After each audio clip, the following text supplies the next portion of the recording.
Önümlük ögünüş maharati, ögünüş adatini yaxshilay oladi. Ögünüş maharati har qandaq ma'arif ishlarida muvaffaqiyat qozonishning ochquchi. An'anaviy ögünüş usuli doim hammaga mos keladigan bir xil ögünüş usuliga markazlashgan bo'lsa-mu, halbuki har xil ögünüş mahoratlarini birlashtirish ögünüş unumini ko'rinarli yaxshilay oladi. Bu mahoratlar faqatla o'zingizga eng mos keladigan ögünüş usulini tepishdan boshqa yana tushunish va esda saqlashni eng yuqori chekka yetkazish uchun har xil usullarni birlashtirishni o'z ichiga oladi. Ko'rib ögünüş mahorati. Ko'rib o'rganguvchilar murakkab hukmlarni tushunish uchun rasm, diagramma va boshqa ko'rish qurollaridan foydalanuvchilardir. Masalan, tafakkur xaritasi yoki uchur grafiki tuzish nuqtalar o'rtasidagi munosabatni tasavvur qilishga yordam bera oladi. Buningdan sirt rang kod orqali izohlash va jadvallashtirish orqali o'rganish mazmunini texnik kuchaytirib bo'ladi. Bu usullarni birlashtirish orqali abstrakt uchurlarni konkret ko'rinishlarga aylantirganda imtihon jarayonida asli tutishni osonlashtirib bo'ladi. Kinestetik harakatchan o'rganish mahorati. Kinestetik ya'ni harakatchan o'rganguvchilar uchurlarni anglab yoki o'qib o'rganganning o'rniga bir tarafdan ishlab harakat qilib turib yoki amaliy tajriba orqali o'rganguvchilardir. Kinestetik o'rganguvchilar o'zaro ta'sir ko'rsatadigan uskunalar va real turmushda qo'llanishchan programmalardan foydalanib, nazariy bilimlarni amaliyot orqali mustahkamlay oladi. Anglab o'rganish mahorati. Anglab o'rganguvchilar leksiya va ovozli kitoblarni anglashni hamda munozirlarga qatnashishni yaxshi ko'radiganlardir. Leksiyalardan xotira qoldirish yoki esda saqlashga yordam berish uskunalarida takror anglash orqali esida tutishga tirishadi.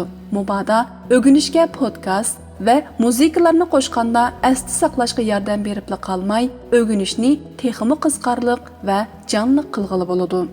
Tili bilan o'rganish mahorati. Tili bilan o'rganguvchilar uchurlarni tushunish va esda saqlashga mahir bo'lganlardir. Bular ovozli o'qish, munozirlarga qatnashish va xulosa yozish qatorliqlarni o'z ichiga oladi.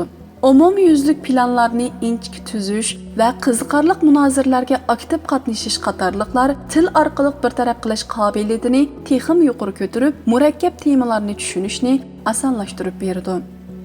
Mantiqliq o'rganish mahorati.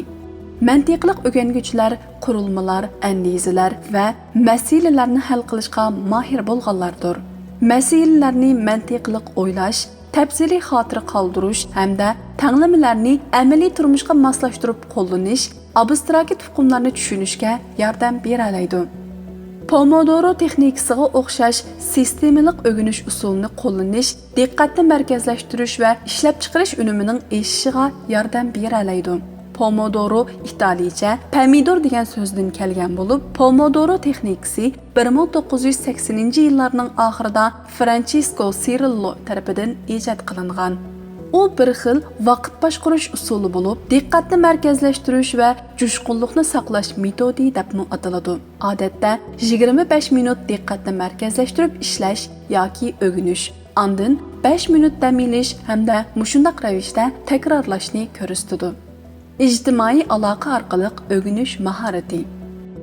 Ijtimoiy aloqa orqali o'rganguvchilar boshqalar bilan o'zaro ta'sir ko'rsata oladigan va hamkorlasha oladiganlardir. Ular o'rganish guruhlarini tashkillash, tordagi suhbat yig'inlariga qatnashish, tangtushlar bilan aralashish va o'zaro o'rganish orqali nazar doirasini kengaytiradi. İjtimoiy aloqa orqali o'rganguvchilar boshqalar bilan biror tema ustida suhbatlashish orqali va har xil ko'z qarashlarga erishadi.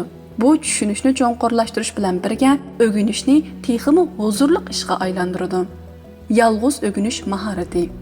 Yolg'iz o'rganguvchilar ozoda o'rganish muhitini yaratishga ko'ngil bo'ladigan va shaxsiy nishon belgilashni muhim biladiganlardir. O'zi tuzgan o'rganish qo'llanmalarini ishlatish, o'rganish materiallaridan xotira qoldirish hamda qarorli holda dam olish, ilhom va o'rganish unumini saqlashga yordam bera oladi. Yolg'iz o'rganguvchilar uchurlarni mustaqil qabul qilish uchun yetarli vaqt va bo'shliqqa ega bo'lgandala ifodasi alohida bo'ladi. Cho'ng xatolik.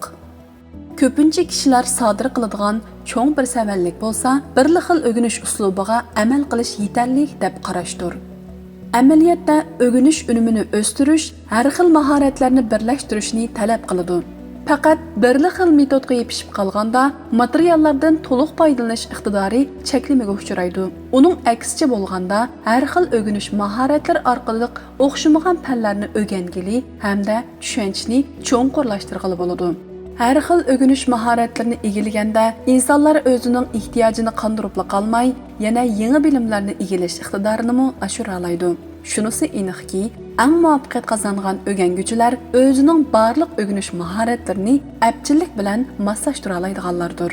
Xulosa: unumlik o'rganish strategiyasini qo'llanganda o'rganish odatini o'zgartgili hamda o'rganish natijasini yaxshiligini bo'ladi. Mayli ko'rib o'rganish, kinestetik o'rganish yoki anglab o'rganishdan qat'iy nazar, har xil o'rganish mahoratlarini muvaffaq birlashtirganda texim yaxshi natijalarga erishgili bo'ladi. Shunga o'zingizni iskanjaga ilib olmang.